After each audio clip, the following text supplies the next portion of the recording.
Bayes theorem. First of all, we understand why we are using Bayes theorem. What in which type of problems we are using Bayes theorem. तो आप ये समझिए, पहले मैं आपको समझा रही हूँ, फिर जो लिखा होगा वो मैं आपको एक बार पढ़ के सुना दूँगी। आप ये समझिए, अगर आपके पास दो बैग हैं और दो डिफरेंट कलर की उसमें बॉल रखी हुई हैं दोनों बैगों में, तो ये हमारे लिए ईजी होता है प्रोबेबिलिटी फाइंड करना किसी भी बैग की। तो हमें पता है कि अगर हम बॉल निकाल रहे हैं किसी भी एक बैग में, तो बैग की प्रोबेबिलिटी 1/2 होगी।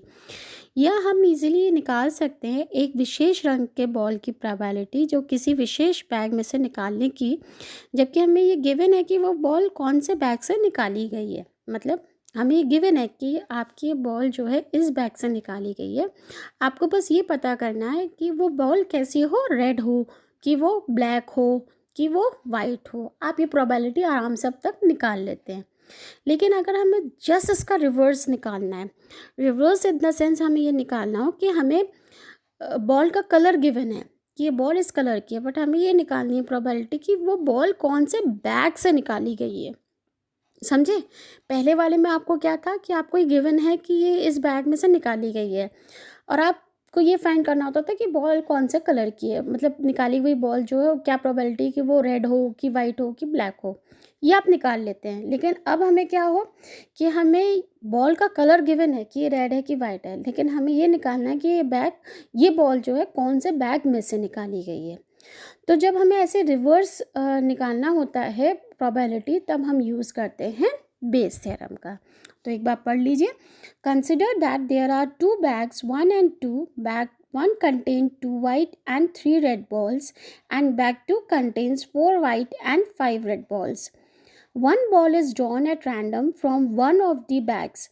We can find the probability of selecting any of the bags, that is 1/2, or probability of drawing a ball of a particular color, say white, from a particular bag, say bag 1.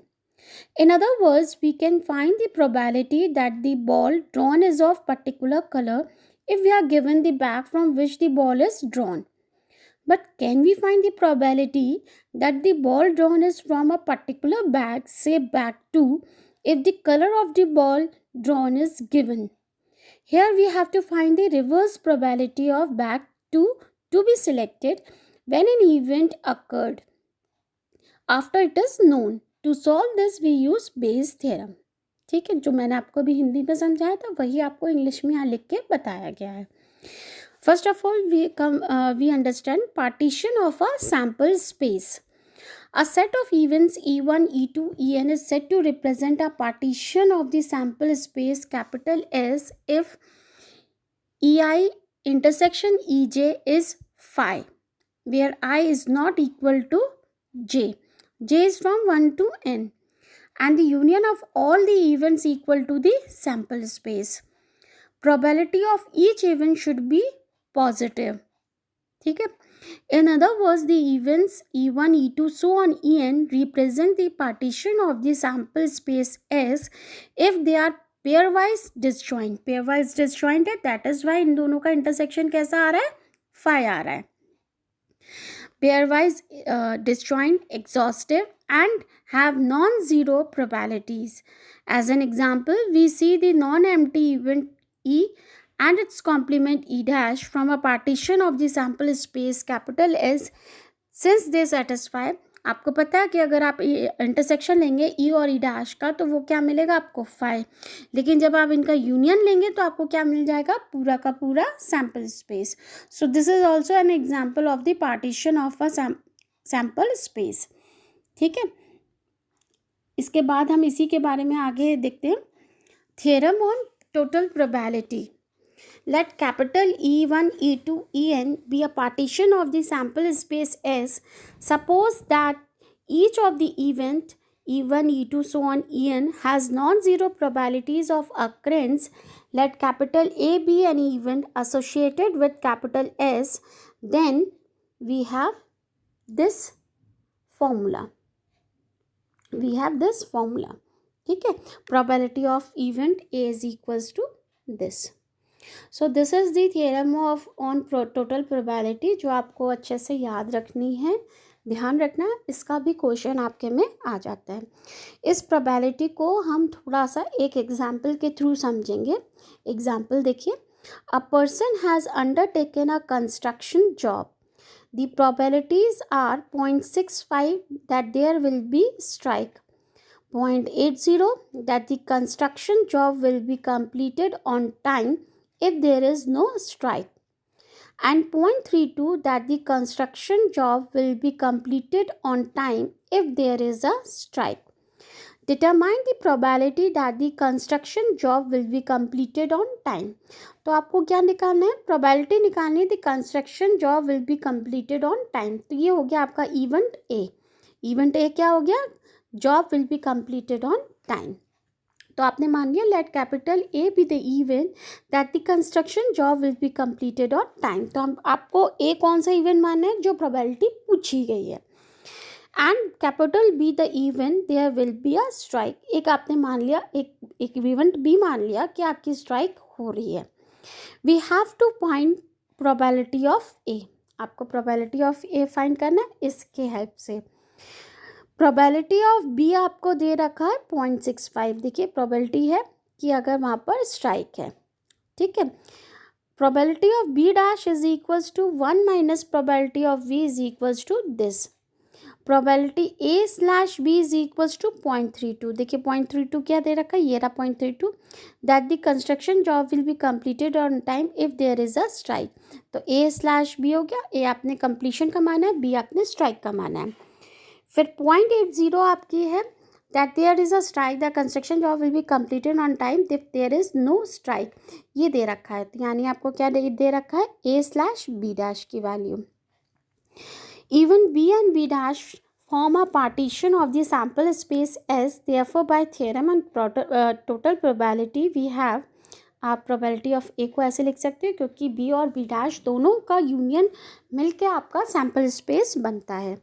तो आप इस तरीके से इसको लिख सकते हो, probability of A is equals to probability of B into probability A slash B plus probability of B dash plus into probability of A slash B dash. आप इसमें वैल्यूज़ पुट कर दीजिए। आपको प्रोबेबिलिटी ऑफ ए की value, probability of B की यहाँ पर value पता है कितनी है? आप निकाल ही चुके हो, है ना। देखो यहाँ प्रोबेबिलिटी ऑफ बी की वैल्यू ये रही, ये आपने पुट कर दी। ए स्लैश बी की वैल्यू ये रही, यहाँ पुट कर दी। बी डैश की वैल्यू आपकी ये रही, यहाँ पुट कर दी। ए डैश बी डैश की value, A slash B dash की वैल्यू आपने यहाँ पुट कर ली। सारी वैल्यू को सॉल्व कर लिया, आपका प्रोबेबिलिटी ऑफ ए मिल गया आपको, और यही आपको सॉल्व करना था। देखिए आपने यहाँ वैल्यूज रख दी और सॉल्व कर लिया। Now comes to the Bayes theorem. If E1, E2 so on En are n non-empty events which constitute a partition of sample space capital S, that is E1, E2 so on En are pairwise disjoint and the union of all the events is equals to sample space S, and capital A is any event of non-zero probability, then the Bayes theorem is given by this formula। देखिए बच्चों, आपको जो मैंने reverse का बताया था, क्यों बताया था? यहाँ आप ए स्लैश ई आई, ए स्लैश ई जे, लेकिन यहाँ हम क्या निकालें? ई आई स्लैश ए। देखिए इन दोनों में रिवर्स है, वो ए स्लैश है, ये ई आई स्लैश ए है। तो ये देखिए रिवर्स का पॉइंट यहाँ पर आ रहा है, ठीक है। तो ये इसका थोड़ा सा एक प्रूफ है जो आप लोग ध्यान से कर लीजिएगा, क्योंकि बेस थ्योरम बहुत इंपॉर्टेंट है। इसका स्टेटमेंट आपको जो ये गिवन है, ये स्टेटमेंट है, ये आपको अच्छे से याद होना चाहिए। इसका प्रूफ भी आपको अच्छे से याद होना चाहिए। हालांकि इसका प्रूफ बहुत बड़ा सा नहीं है, 2 लाइन का ही है, बहुत ईजी है। तो आप कैसे लिखोगे? कंडीशनल प्रोबेबिलिटी से आपको पता है कि probability of E I slash A को हम ऐसे लिख सकते हैं, A intersection E I upon probability of A. Probability of A intersection E I को आप मल्टीप्लिकेटिव रूल ऑफ प्रोबेबिलिटी से लिख सकते हैं, probability of E I into probability A slash E I. Probability of E I, probability of A slash E I, और probability of ए को आप कैसे लिख सकते हैं? इस तरीके से, किससे? By the result theorem of the total probability. आप प्रोबेबिलिटी ऑफ ए को जब ये आपने पीछे की थी वो यही थी, आपने ये दिया, हेंस योर बेस थ्योरम। ठीक है, बहुत अच्छे से याद करिएगा बच्चों, प्रूफ अच्छे से घूंट लीजिएगा, बहुत इंपॉर्टेंट है। Some remarks are given to the Bayes theorem that the events E1, E2, so on, En are called hypothesis. Hypothesis क्या होता है? कोई भी हमारी मतलब जो भी हम कुछ अज्यूम कर लेते हैं कि जैसे हम कोई एक्सपेरिमेंट लेकर चल रहे हैं, तो हमने कह दिया कि हम जो x की वैल्यू मान रहे हैं ये वेरिएबल है, ये स्टैटिक नहीं है या कांस्टेंट नहीं है, तो हम फिर वो चेक करते हैं कि वो आपकी वेरिएबल आ रही है कि स्टैटिक आ रही है, तो जो हम मान लेते हैं वो हम कहते हैं हाइपोथेसिस। ठीक है, the probability P I is called prior probability of the hypothesis. P I को हम क्या कहते हैं? Prior probability of the hypothesis, मतलब जब आपने हाइपोथेसिस बनाई है तब उसकी प्रोबेबिलिटी क्या है। Conditional probability is given by this is called a posterior probability of the hypothesis A I, ये आफ्टर द एक्सपेरिमेंट क्या रही। ठीक है, Bayes theorem is also called the formula for the probability of causes. Since the EI are the partition of the sample space, one and only one of the event EI occur. That is, one of the event EI must occur and only one can occur at a time. Hence, the above formula gives the probability of a particular EI, that is a cause, given that the event A is occurred. तो आप पता ही कर चुके हो कि हमें cause मिलता है जबकि हमें एक इवेंट पता है कि वो अकर हो चुका है. This is what we are obtaining from the Bayes theorem. Now let us do some examples one by one which is based on the Bayes theorem. Number 1, bag 1 contained 3 red and 4 black balls while another bag 2 contained 5 red and 6 balls. One ball is drawn at random from one of the bags and it is found to be red. देखिए आपको colour पता चल गया उसका कितना है, red. Find the probability that it was drawn from bag 2. तो देखो आपको यहाँ पे क्या करनी है, प्रोबेबिलिटी निकालनी है कि कौन से बैग से निकाली गई है और कलर आपको गिवन है. जैसे ही आपको कलर गिवन हो, आपको प्रोबेबिलिटी पूछी हो कौन से बैग से निकाली गई है, आप समझ जाइए ये क्वेश्चन आपका किसका है, बेस का, क्योंकि उल्टा पूछा गया है आपसे. ठीक है, तो आपने E1 मान लिया, E1 choosing the bag 1, E2 मान लिया आपने E1 चूजिंग द बैग 2, ए आपने मान लिया कि जो बॉल ड्रॉन है वो क्या है, रेड कलर की है. ठीक है, तो आपको क्या फाइंड करना है, find the probability that it was drawn from bag 2, यानी आपको प्रोबेबिलिटी निकालनी है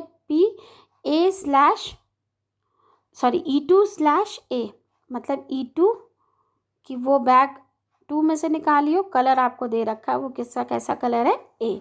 ये आपको फाइंड करना है. दोनों बैग की प्रोबेबिलिटी आपकी 1/2 हो गई.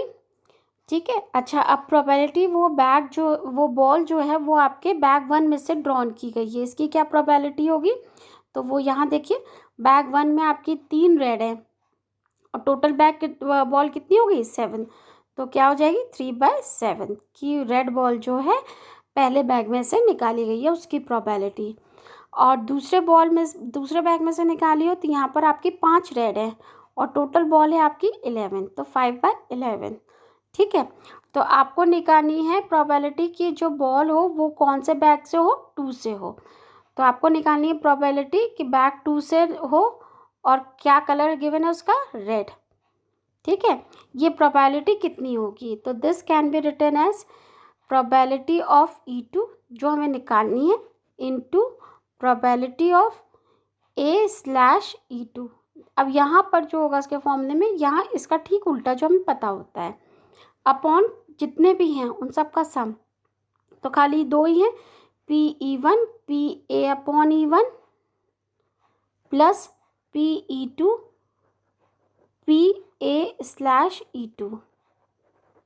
ठीक है, आप इनकी वैल्यूज पुट कर दीजिए. आपने सबकी वैल्यू निकाल, देखिए ये निकाला है, आप सबकी वैल्यूज पुट कर दीजिए, ये आपका आंसर आ गया.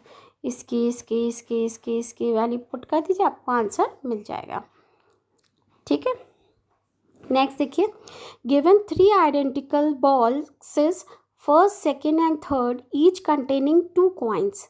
In box 1, both coins are gold coins. In box 2, both are silver coins. And in the box 3, there is 1 gold and 1 silver coin. A person chooses a box at random and takes out a coin. If the coin is of gold, देखिए फिर से आपको पता है colour क्या है. What is the probability that the other coin in the box is also of gold? ठीक है, और आपको क्या प्रोबेबिलिटी निकालनी है, जो कॉइन अदर बॉक्स में है वो भी कैसा हो, गोल्ड का हो. ठीक है, तो आपने E1 E2 E3 तो आपने मान ली प्रोबेबिलिटीज बॉक्स 1 मतलब इवेंट्स की, बॉक्स 1 2 और 3 के. अब आपको प्रोबेबिलिटी सारे बैग के अलग अलग कितनी हो गई, 1/3. अब A/E1 कि आपका जो बॉल हो वो कैसी हो, गोल्ड हो और बॉक्स 1 में से निकाली हो. तो बॉक्स 1 में आपके कैसे हैं, दोनों कॉइन आपके किसके हैं, गोल्ड के हैं. तो कितनी हो जाएगी, 2/2 ही हो जाएगी, दोनों गोल्ड की अपॉन टोटल बॉल 2. तो that will be equal to 1.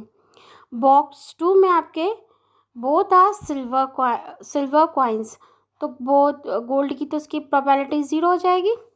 Third है आपका there is 1 gold and 1 silver, तो ये हो जाएगी 1/2. गोल्ड की 1 अपॉन टोटल बॉल है यहाँ पर 2, 1/2. Now the probability that the other coin in the box is of gold is equals to the probability that the gold coin is drawn from the box 1.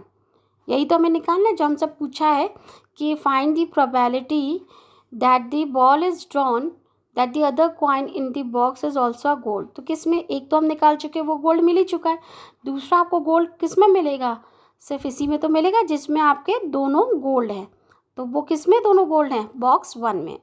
तो आपको मतलब box 1 given है, मतलब आपको क्या प्रोबेबिलिटी निकालनी है, कलर गिवन है गोल्ड है, और आपको ये प्रोबेबिलिटी निकालनी है, क्या प्रोबेबिलिटी है कि वो कॉइन जो है बैग 1 में से निकला है. तो आप अपने आप समझ गए किसका क्वेश्चन है, बेस थ्योरम का.